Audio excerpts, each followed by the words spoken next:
안녕하십니까? 안녕하세요. 박경락입니다. 저를 오늘 모르시는 분들이 오늘 좀 몇 분 들어오셔가지고 제 소개라고 하기에는 제 이름만 말씀드렸네요. 네, 박경락입니다. 벌써 3월달이 되었습니다. 우리 연대기 복음반이 시작한 1월달에 시작을 했거든요. 벌써 3월달이 되었고 오늘이 몇 번째 강의인지 아시는 분? 8번째. 어떻게 알았어요? 아까 들었어요. 선생님이 아 진짜로? 8번째. 그럼 오늘 주제는 뭔지 아시는 분? 하나님의 집 성막. 우와 어떻게 알았어요? 천재니까요. 천재예요? 뒤에 다 적혀있잖아요. 뒤에 적혀 있어요. 맞아요. 오늘은 하나님의 집 성막에 대해서 여러분들과 함께 얘기를 하려고 합니다. 이제 벌써 날씨가 굉장히 추웠었는데 겨울이 굉장히 추웠잖아요. 근데 어제부터 해가지고 날씨가 조금 따뜻해지고 있는 것 같기도 해요. 더워요. 네, 그 말인즉 여기 이제 앉아있는 학생들은 학교에 갈 때가 됐다. 라는 너무 즐겁죠? 너무 즐겁죠? 네, 너무 이제 새학기가 돼서 새로운 학년이 됐잖아요. 한 살씩 더 먹어서 어려워요. 새로운 공부가. 친구가 더 어려워? 아니요, 공부가 더 공부가 어려워요. 더 어려워졌어. 그래서 서운해. 친구를 새로 만나서 좋기도 하고 또 학교를 간다는 것 자체가 뭔가 모르겠어요. 좀 좋기도 하고 힘들기도 한 그런 것 같은데 네. 좀 힘들기도 해요. 하지만 우리에겐 아직 하루가 더 남아있어요. 내일 학교 쉬죠? 네. 네, 하루 즐겁게 보내시고 그렇게 보내시길 바랍니다. 오늘은 8번째 강의이고 오늘의 주제는 하나님의 집 성막이라는 주제를 가지고 여러분들과 함께 얘기를 하고자 합니다. 그 전에 우리 지난 시간에 무슨 얘기했는지 기억이 난다. 정답. 네, 우리 10계명. 현주이도 말해보세요. 10계명 또? 10계명 하고 딱 끝나진 않았을 거 아니에요. 성소. 성소 얘기를 했어요? 아니요. 네, 성막 얘기는 안 했던 것 같고 10계명에 대한 얘기를 했어요. 10계명 그래서 10계명은 총 몇 개의 말씀이었어요? 10개. 10개의 말씀이었죠. 10개 말씀 전에 하나님께서 뭔가 말씀을 하셨지만 총 10가지의 계명을 가지고 이렇게 쭉 우리가 봤습니다. 그렇죠? 기억이 나요? 네, 기억 다 나요? 기억 잘 안 나요? 네. 그 당시의 배경을 다시 한번 짚고 넘어갈게요. 애굽에서 노예 생활을 하던 이스라엘 백성들이 몇 가지의 재앙을 직접 눈으로 봤을까요? 10가지. 네, 10가지의 재앙을 하나님께서 직접 보여주셨죠. 그 재앙을 당한 것들은 아니지만 재앙을 직접 경험했어요. 보았어요. 이스라엘 백성들이. 그리고 그것으로 말미암아서 이스라엘 백성들이 출애굽, 애굽을 떠나게 되죠. 그리고 약 3개월 만에 시내 광야에 도착하게 됩니다.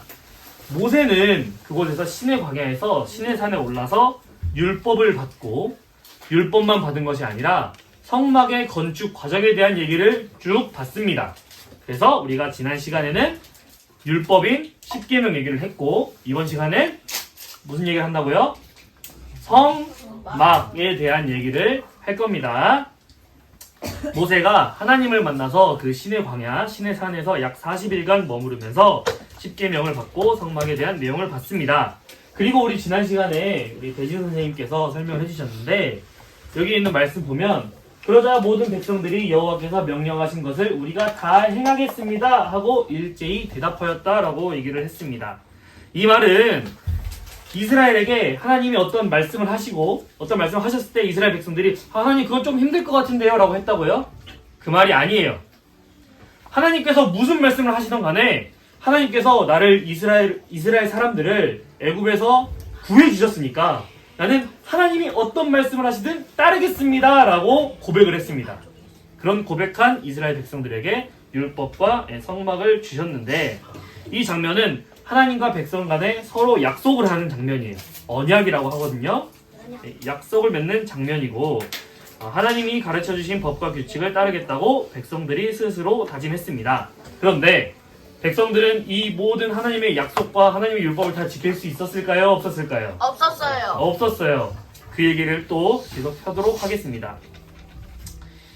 하나님이 직접 백성들이 하나님을 직접 경험하게 돼요. 이 시내산에서 모세에게 너희 이제 하나님이 3일 뒤에 너에게 보여주실 거야. 그러니까 너희 이제 준비하고 있어 라고 얘기를 하십니다. 그리고 셋째 날 아침이 되자 천둥과 번개가 치고 짙은 구름이 산 위에 덮였으며 나팔 소리가 크게 울렸습니다.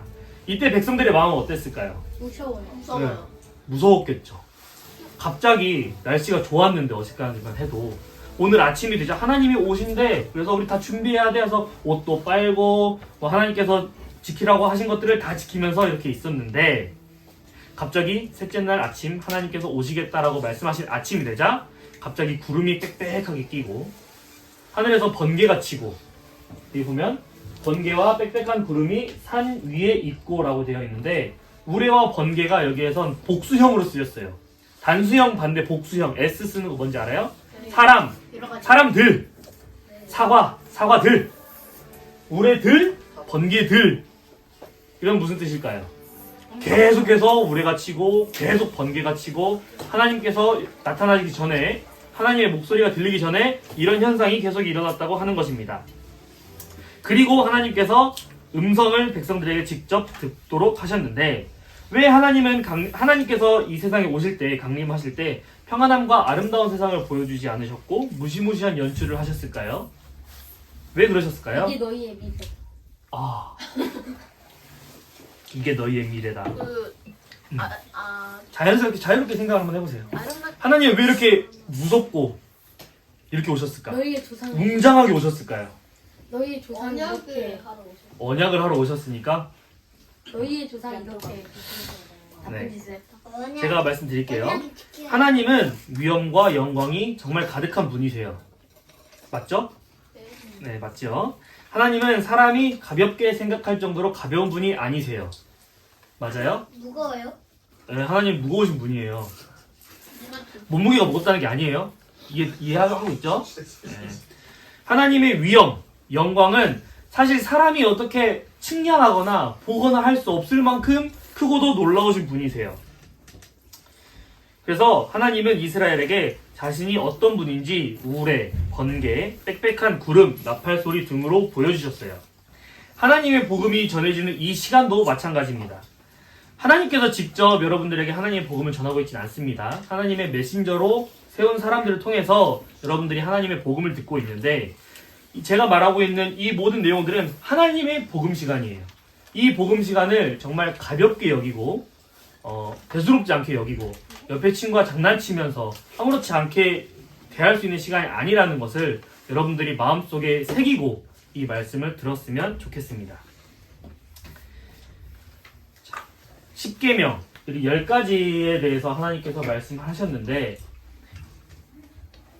1계명부터 4계명까지는 하나님과 사람 간의 관계 그리고 5계명부터 10계명까지는 사람과 사람 간의 관계를 이렇게 보여주십니다.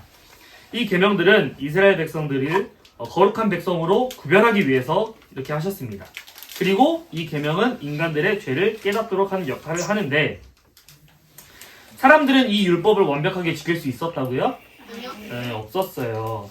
로마서 말씀에 보면 내가 원하는 바 선은 행하지 아니하고 도리어 원하지 아니하는 바 악을 행하는도다. 로마서 7장 19절 말씀에 나와 있습니다. 그리고 이 율법을 어길 때 받는 저주와 심판에 대해서 모세는 이렇게 말하고 있습니다. 이 율법의 말씀을 실행하지 않는 자는 저주를 받을 것이라 할 것이요 모든 백성은 아멘 할지니라. 신명기 27장 26절 말씀입니다. 그렇다면 하나님의 말씀 율법 10계명 중에 나는 이 중에 단 한 가지라도 저번 주에 하나라도 지켰다. 뭐 지켰어요? 가늠이요. 가늠? 가늠하지 말라. 가늠하는 게 진짜 가늠만 해서 가늠이라고 했어요? 생각만 딱 들면 가늠이라고 했죠, 그게. 야, 내가 여기에서 자유로울 수 있다.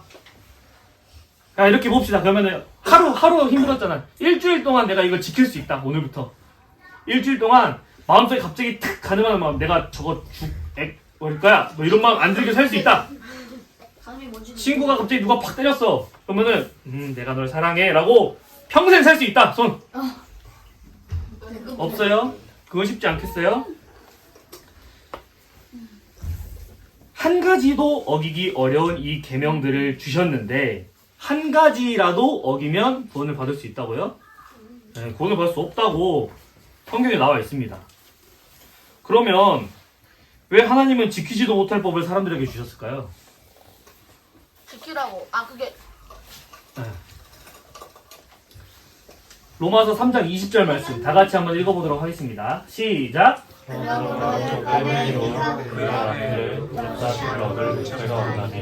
율법으로는 죄를 깨달음이니라. 로마서 3장 20절 말씀. 아멘. 율법은 무엇을 한다고 나와 있습니까? 죄를 깨닫게 한다고 말하고 있습니다. 율법으로 구원을 받아라 라고 말했을 때 사실 사람은 율법으로는 절대 구원받을 수 없어요.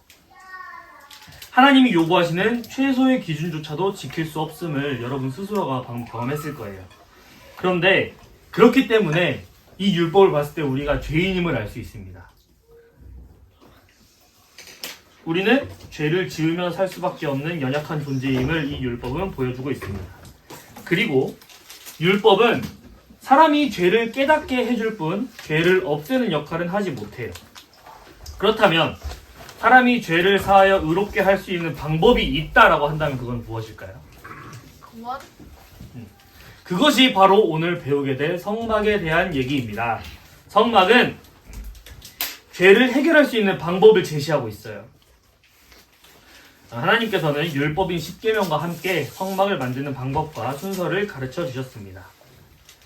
우리 기독교사에서 성이 마씨인데 되게 유명한 분이 있어요. 누군지 마틴 알아요? 루터. 네, 마틴 루터. 성이 마씨는 아니고 마틴 루터라는 사람이 굉장히 유명한데 이 사람이 왜 유명하냐면요. 이 사람이 수도사였어요. 사제였어요. 성당에서 일하는 사제였거든요. 이 사람이 사제였는데 하나님을 정말 열심히 믿고 잘 섬기는 사람이었어요.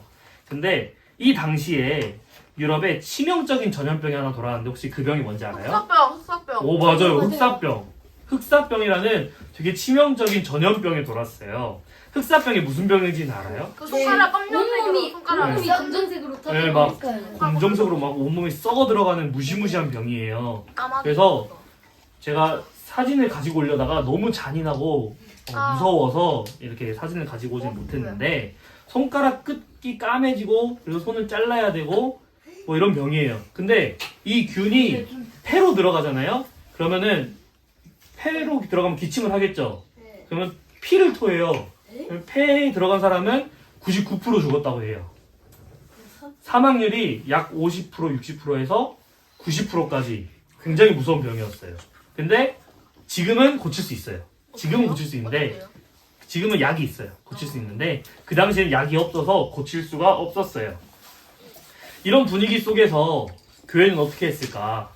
이때 교회가 면죄부를 팝니다. 면죄부가 뭔지 알아요?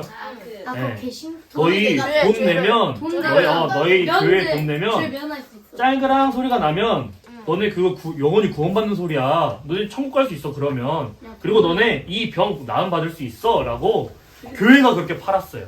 일부러 좀 개신교. 그리고 이 면죄부를 사면 지옥에서 구원받을 수 있다고 말하고 이 흑사병에 걸린 원인이 죄 때문이다. 너희는 이 죄를 깨끗하게 해야 된다라고 교회에서 가르쳐줬어요. 그래서 이 루터라는 사람도 굉장히 힘들어했어. 그래서 어떻게 했냐면 막 스스로 막 몸을 때렸어요. 내 죄가 막 벗어나게 해주세요 하면서 막 내 몸을 때렸어요.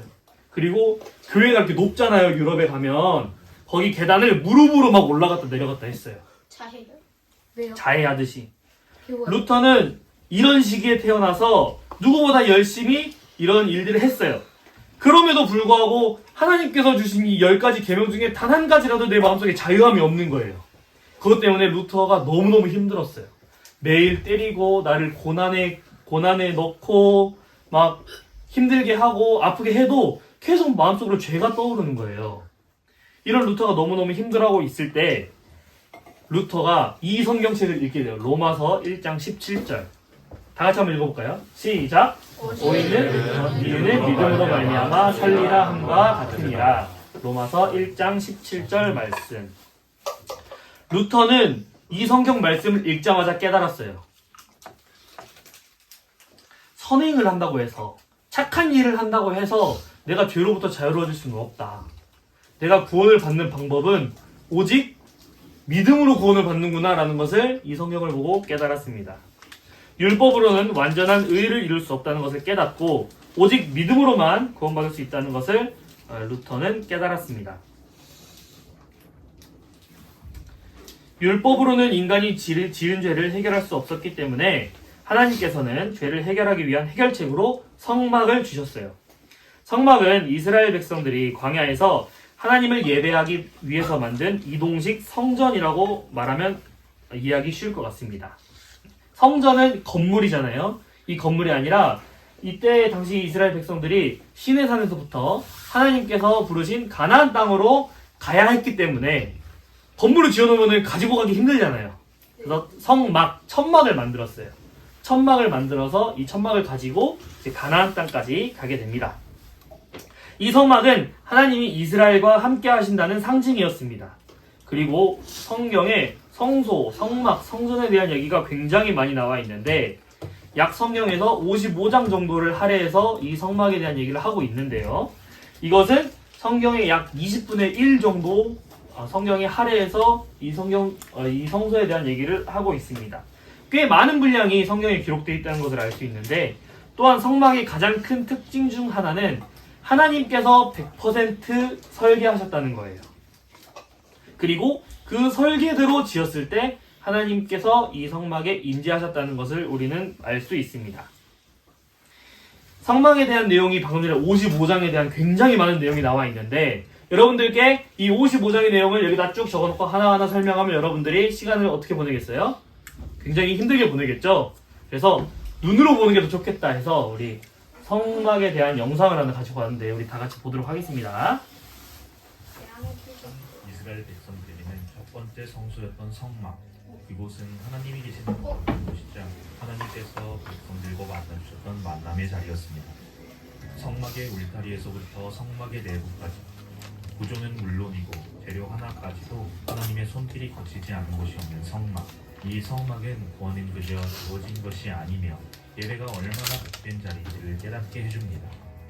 구약 성경에 나온 성막이 글로 표현되어 있기 때문에 이해를 돕기 위해 성막이 어떻게 생겼는지 그리고 그 구조는 어떻게 되어 있는지를 오늘 함께 알아보고자 합니다.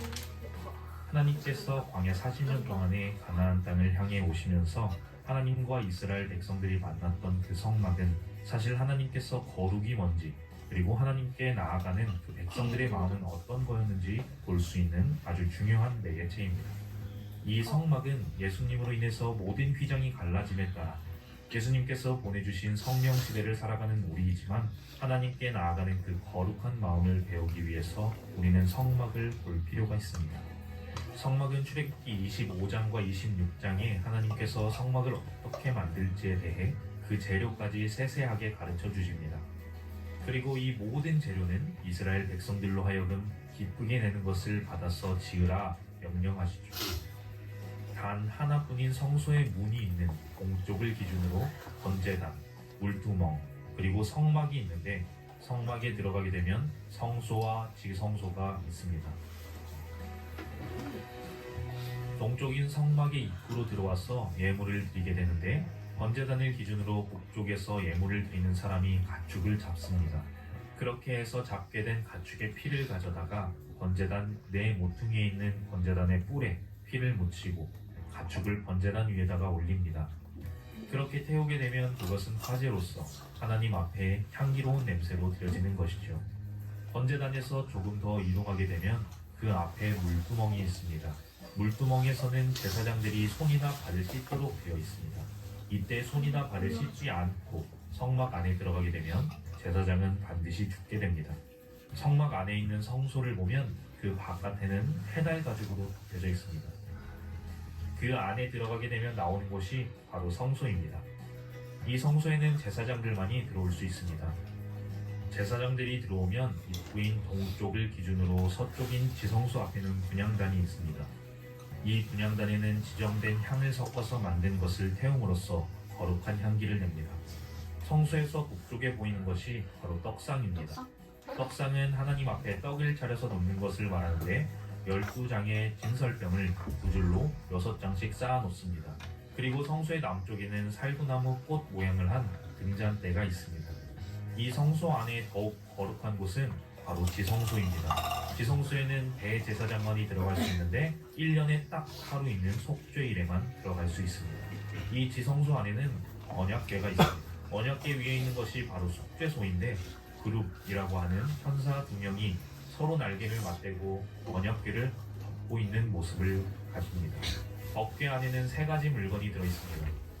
첫째는 시내산에서 모세가 하나님께로부터 받은 두 돌판이 있고, 두 번째는 광야 40년간 하나님께서 먹여주신 만나, 그리고 세 번째는 아론의 쌍난 지팡이입니다. 이렇게 해서 보면 이스라엘 백성은 이 법궤를 40년 내내 그리고 가나안 땅에 들어와서까지도 하나님께서 주신 말씀을 기억하고 일용할 양식을 주신 하나님을 기억하면서 이 법궤를 늘 기도와 예배의 중심에 놓았던 것을 볼 수 있습니다. 하나님께 나아오는 그 마음을 배우기 위해서 우리는 구약 성경에 나오는 성막에 대해서 알아볼 필요가 있습니다. 이것이 방금 전에 여러분들이 보았던 성막의 영상을 평면도로 이렇게 나타낸 것인데요. 여기 보면은 입구가 이렇게 있죠.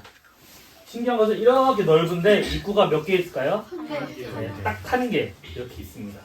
그리고 안에 들어오면 번제단이 있고 그 앞에 물두멍이 있습니다. 이곳이 뜰이에요. 뜰. 성막에 들어갔을 때 뜰. 그리고 그 안으로 들어가게 되면 성소가 있는데 이 성소는 아무나 들어갈 수 있다고 했죠. 아니요. 네, 누가 들어갈 수 있어요? 제사장. 제사장만 들어갈 수 있습니다. 물두멍에. 제사장이 들어가기 위해서 뭘 해야 된다고요, 주인이? 물두멍에요. 네. 씻고 가야 돼. 물두멍에서 씻고 가야 돼요. 맞아요. 물두멍에서 씻고 들어가야 돼. 안 씻고 들어가면 어떻게 돼요? 죽어요, 죽어. 네. 그러면 여기 이렇게 다 나눠주는 거 이곳은 어디라고요? 지성소. 지성소는 또 아무나 들어갈 수 있죠. 아니요. 네. 네, 맞아요. 아무나 들어갈 수 있어요. 네. 대제사장만이 1년에 한 번 대속주일에만 들어가서 제사를 지낼 수 있다라고 얘기를 했습니다.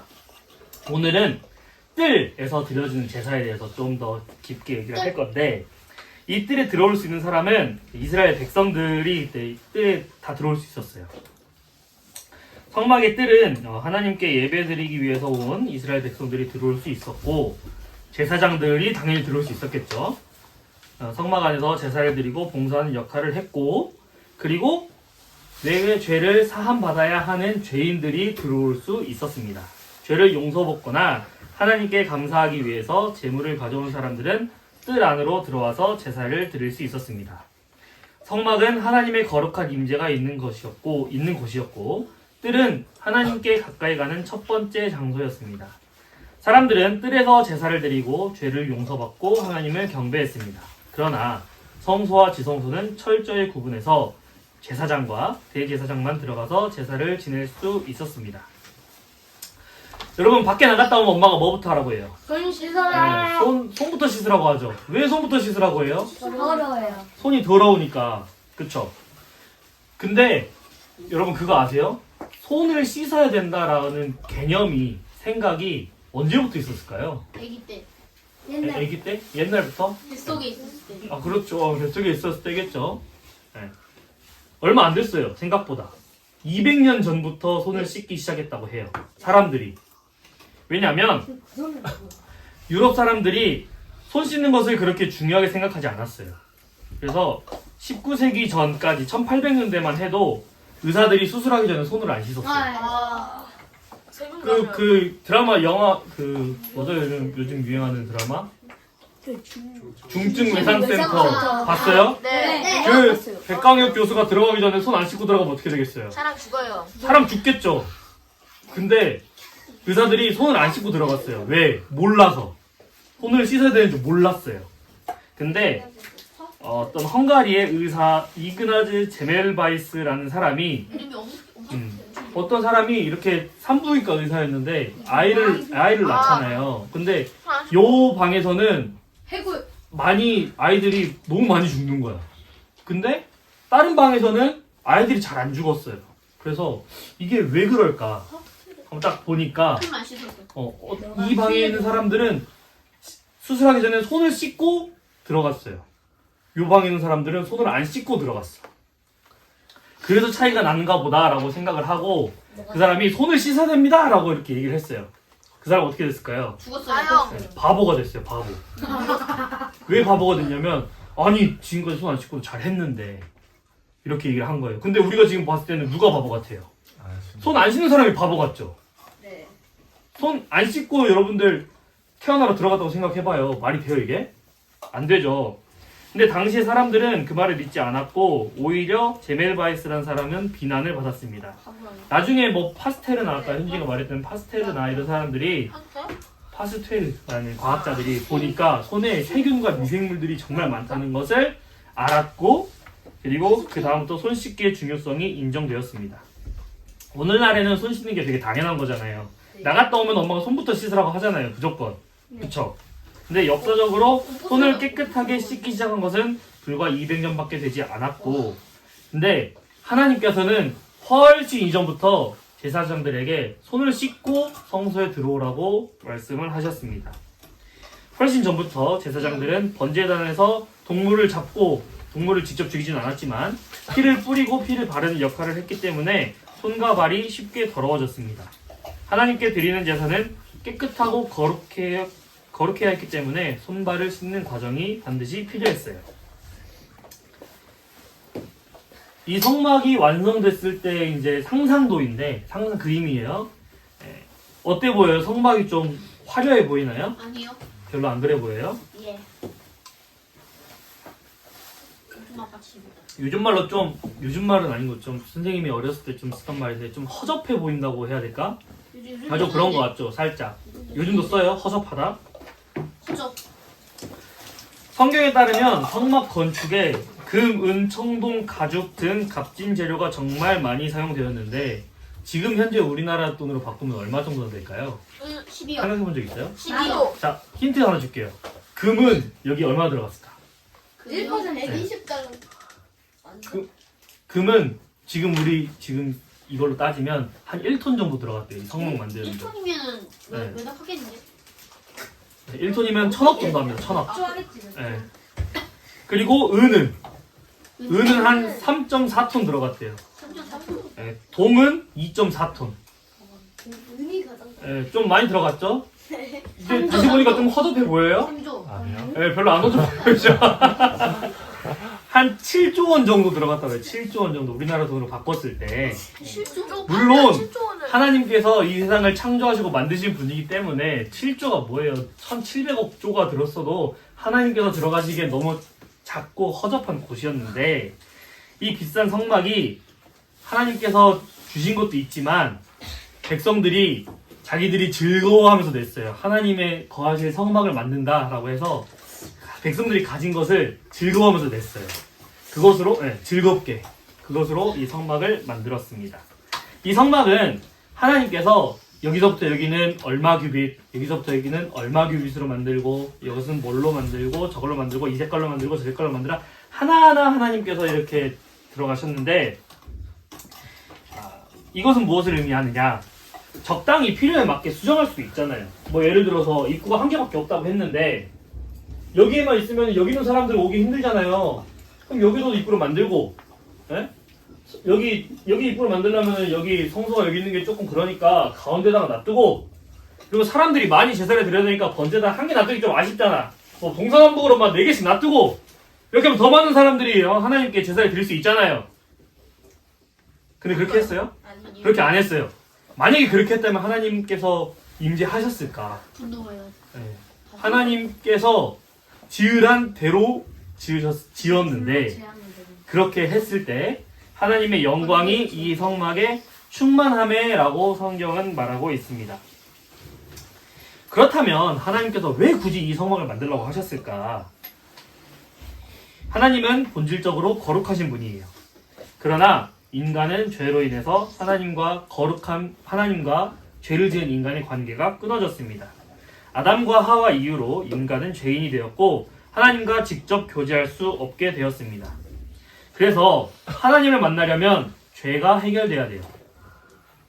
죄인은 그대로 하나님 앞에 나아가게 됐을 때 하나님의 거룩함 앞에서 죽을 수밖에 없습니다. 그래서 하나님은 죄를 씻고 하나님께 나아갈 수 있는 방법을 마련해 주셨는데 그 방법이 무엇을 만드는 것이었다고요? 성막을 만드는 것이 이 죄를 해결할 수 있는 방법이었어요. 이스라엘 백성들은 애굽에서 약 400년 동안 노예 생활을 했습니다. 그리고 이방 종교 문화 가운데서 살았는데 이 출애굽 후에 그들은 광야에서 눈에 보이는 하나님의 만남의 장소가 필요했을 것으로 보입니다. 하나님께서 나는 너희와 함께한다 라는 증거로 성막을 주셨습니다. 이 눈에 보이는 성막이 보이기 전에 약 40일 동안 모세랑 하나님과 교제한 동안 시간이 있었다고 했잖아요. 그 시내산에서 모세와 하나님이 이렇게 교제하고 있을 때 산 밑에서는 어떤 일이 있었을까? 우르르 쾅쾅쾅. 아니 그거 말고 그 다음에 모세가 하나님과 단둘이 교제할 때 그때 밑에서 모세가 시내산으로 올라갔어요. 하나님이 부르셔서. 근데 이게 하루가 되고 이틀이 되고 일주일이 되는데 모세가 안 내려오는 거야. 죽었나? 네. 소가지고. 죽었나? 우리를 인도하던 리더가 없어졌네? 어떡하지? 버렸나? 그래서 모세 형 이름이 뭐예요? 아론. 맞아요. 아론한테 가가지고 백성들이 가가지고 우리를 위해서 눈에 보이는 걸 만들어달라고 했어요. 아론이 안 돼 기다려. 하나님께서 보여주실 때까지 기다려라고 했어요? 아니요. 네, 안 했어요. 그래서 황금 너네 망아지. 금 모아봐 해가지고 황금 금으로 황금 송아지를 만들어 버렸어요. 그래서 백성들이 그 황금 송아지 앞에서 춤추고 즐거워하는 거예요. 우리도 드디어 신이 생겼다면서. 신은 원래 있었는데. 그쵸? 모세가 다시 내려왔을 때 이 광경을 봤을 때 어땠을까요? 화났어요. 화가 엄청 났어요. 그래서 하나님께서 주신 십계명을 부셔버리고 부셔버렸어요. 하나님께서 보내주신 십계명을 부셔버리고 이 송아지를 갈아가지고 물에 타가지고 다 마시라고 했어요. 어머. 와. 그 말도 그리고 모세가 관련된 사람. 하나님께 되게 세상이 잘 알고 있네요. 그 매형이 달려줬나 봐요. 아, 매형이 다 가르쳐줬어요. 그리고 이 송아지를 만든 아론과 백성들을 꾸짖고 모세가 직접 하나님께 나아가서 회개하게 됩니다. 성막은 하나님의 임재가 나타나는 곳이었습니다. 구름 기둥과 불 기둥이 성막 위에 머물므로 우리는 그 사실을 알 수 있습니다. 이스라엘 백성들이 이동할 때 성막이 움직이면 함께 이동했습니다. 그리고 그것은 하나님이 그들과 동행하신다는 상징이었습니다. 성막이 움직여요? 세 번째, 율법에 따르면 죄를 용서받기 위해서는 피 흘림이 필요했습니다. 피의 제사는 오늘 처음 듣죠? 아니요. 오, 고마워요. 네라고 했으면 처음부터 다시 들으라고 하려고 했어요. 피의 제사는 많이 들었어요. 에덴 동산에서 아담과 하와를 대신해서 죽은 짐승, 아벨의 제사, 다행이다. 이삭을 대신한 아브라함의 제사, 노아의 제사 등 많은 피의 제사를 우리는 배웠습니다. 레위기 17장 11절 말씀, 육체의 생명은 피에 있음이라 내가 이 피를 너희에게 주어 제단에 뿌려 너희의 생명을 위하여 속죄하게 하였나니 생명이 피에 있으므로 피가 죄를 속하느니라. 레위기 17장 11절 말씀입니다. 성막은 죄를 속하기 위한 희생제사를 드리는 곳이었어요. 백성들은 번제단에서 동물을 희생제물로 바쳤고 죄를 씻어야 했습니다. 그리고 대제사장은 1년에 한 번 지성소에 들어가서 이스라엘의 전체의 죄를 해결하는 예식을 했습니다. 즉, 성막은 죄인이 하나님 앞으로 나아갈 수 있도록 만든 유일한 길이었습니다. 뭐야? 소다. 무서워. 핫도그인 줄 알았네. 번제단에서 제사를 드리는 방법과 순서에 대해서 간단하게 얘기를 해보도록 하겠습니다. 먼저 뭐가 필요하겠습니까? 방법. 제물이 필요하겠죠. 제물을 먼저 준비합니다. 흠없는 짐승, 소, 양, 염소, 비둘기 등의 자기 상황에 맞는 동물을 준비했어요. 그 제물이 될 동물을 번제단 앞으로 가져오고 죄인이 번제단 앞으로 직접 나아가서 제물을 드리게 되었는데 이것은 하나님 앞에서 자기의 죄를 인정하는 행동이었어요. 죄인이 직접 하나님 앞에 나와야 했습니다. 누가 대신, 내가 좀 바쁘니까 누가 대신 가지고 이런 건 없었어요. 제물을 죽이기 전에 그 죄를 지은 사람이 짐승의 머리에 손을 얹고 자신의 죄를 옮기는 행동을 했어요. 이걸 안수했다고 하거든요. 죄 지은 사람이 동물을 제물 바칠 때 손을 머리에 짚는데요. 이때 자연스럽게 그냥 가볍게 이렇게 손을 이렇게 딱 올려놓아서 내 죄를 너에게 옮기는 거야 라고 하는 게 아니라 체중을 실어서 이렇게 꾹 눌렀다고 해요. 이것이 머리 터질 수도 있는데. 안 터지게 눌렀겠죠. 이는 자신의 죄를 동물에게 전가시키는 행위이기 때문에 내 몸을 실어서 동물의 이마에 짚었다고 하는 것입니다. 이 행동은 내가 지은 이 죄 때문에 내가 죽어야 하지만 이 짐승이 나 대신에 죽습니다 라는 것을 의미하고 있습니다. 그리고 죄를 지은 그 사람이 직접 제물을 죽였습니다. 저 앞에 있는 사람. 이 일에 옆에 제사장이 있긴 했지만 제사장이 동물을 죽인 것이 아니에요. 이는 죄의 대가가 죽음이라는 사실을 보여주고 있습니다. 로마서 6장 23절에 보면 죄의 삭은 사망이요 라는 말씀이 있습니다. 짐승이 피를 흘리는 것은 내 죄를 대신해서 죽어준다는 것을 의미합니다. 그렇게 되면 옆에 제사장들이 있다가 죄인이 동물을 죽이면 그 동물의 피를 받았어요. 그리고 이 제단에 피를 뿌리거나 번제단에 있는 뿔에 이 피를 발랐습니다. 피는 죄가 사해졌다는 것을 의미하고 희생제물이 온전히 하나님께 드려졌다는 표시였습니다. 그렇게 동물은 죽었고 짐승의 가죽을 벗기고 제물을 태워서 하나님께 드렸습니다. 제물의 제사의 종류에 따라서 일부를 태우기도 했고 모두를 태우기도 했습니다. 이는 불로 태워서 하나님께 이 제물을 드린다라는 의미를 보입니다. 성막이 완성됐을 때 구름이 성막에 덮였어요. 그리고 하나님의 영광이 성막 가운데 충만해졌습니다. 원래 구름 기둥과 불 기둥은 처음에 이스라엘 백성들을 인도하는 역할을 했거든요. 성막이 세워진 후에는 이 구름 기둥이 성막으로 옮겨졌어요. 구름 기둥과 불 기둥은 하나님께서 친히 백성들을 보호하고 인도하셨다는 것을 의미합니다. 이 모든 것은 하나님의 도우심이었는데요. 이 구름 기둥과 불 기둥은 하나님의 어떤 마음을 보여주는지 한번 얘기하고 넘어가도록 하겠습니다. 이스라엘 백성들이 약 40여 년간 광야에서 이제 광야 생활을 하는데, 자, 우리 여기 이제 오래 좀 있어 쉬었으니까, 날이 밝았으니까 가자! 이렇게 갔을까요? 아니요. 이렇게 가지 않았어요. 자, 그러면은 우리가 오늘 좀 오늘하고 좀 피곤했으니까 우리 3일 정도 쉽시다. 자, 이렇게 하실 분 손 해가지고 갔을까요? 아니요. 네, 그렇게 하지도 않았습니다. 12지파의 족장들이 한자리에 모여서 우리 하나님께서 보여주신 대로 갑시다 하면서 이렇게 제비뽑기를 했을까요? 제비뽑기를 했을까? 이건 좀 그럴듯한가요? 아니요. 네, 그것도 아니었습니다. 모세가 여기 리더잖아요. 모세가. 그럼 모세가 이렇게 갑시다 하면은 그쪽으로 가는 게 맞았을까요? 아니요. 네, 그렇게 가지도 않았어요. 그러면은 어떻게 가야 됐을까? 직접 하나님의 하나님의 보고 말씀에 네. 따라. 하나님의 말씀에 따라서 이동했다는 것을 무엇을 보고 알 수 있었을까요? 성경. 네. 구름 기둥과 불 기둥이 그 자리를 인도했다는 것을 우리는 성경에서 볼 수 있습니다.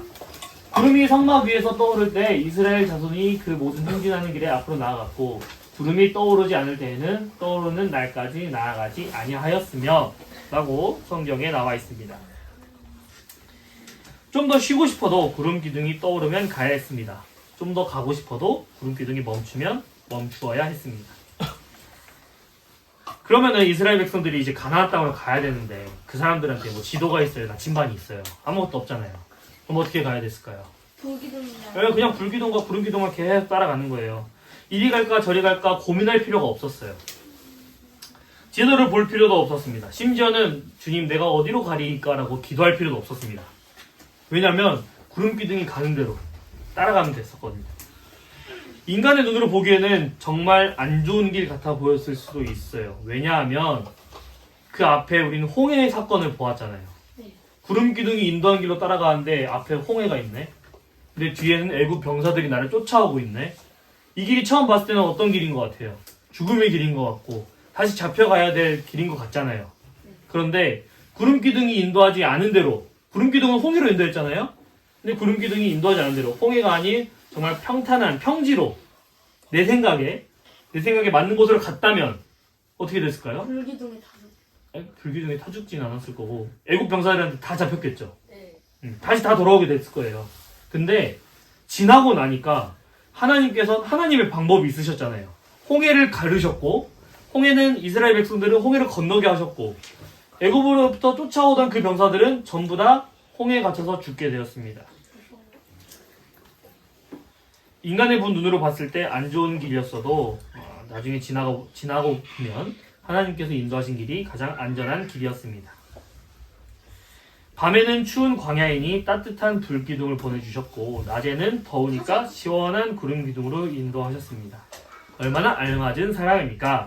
만약에 반대가 됐으면 어땠을까요? 낮에 불기둥, 밤에 구름기둥. 추워지고 쪄지고 더워 죽겠는데 옆에 불기둥이 있다고 생각을 해보세요. 아, 쉽지 않았을 거예요. 추워 죽겠는데 구름이 쫙 낀다고 생각해보세요. 굉장히 추웠겠죠. 이 얼마나 놀라운 사랑이고 정말 필요한 때에 필요한 것을 주시는 하나님의 사랑인 것을 우리가 보게 됩니다. 하나님은 언제나 사람들을 사랑하신다는 것을 보여주고 있어요. 밤낮으로 변함없이 사랑하셨습니다. 그런데 이게 더 중요합니다.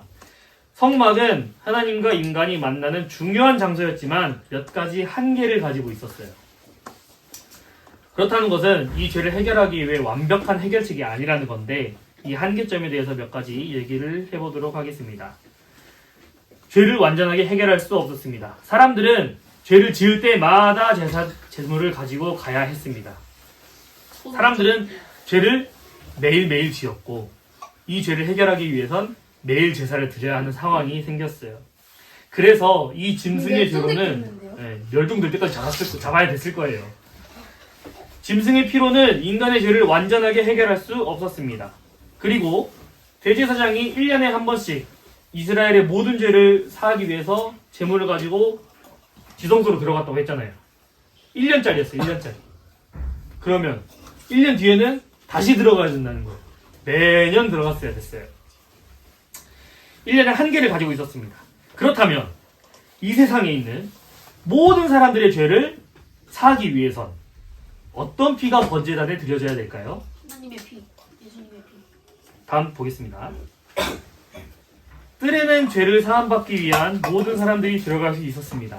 그렇지만 성소와 지성소는 아무나 들어갈 수가 없었습니다.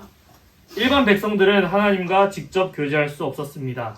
교제하기 위해서 하나님을 만나기 위해선 제사장과 대제사장이 필요했어요. 그들이 없다면 이스라엘은 하나님께 온전히 나아갈 수 없었습니다. 그러나 어느 순간에 성소와 지성소를 나누고 있던 휘장이 찢어지면서 모든 사람들이 내 재물을 가지고 하나님께 나아갈 수 있었던 날이 있었는데 그 사건은 어떤 사건이었을까요? 십자가.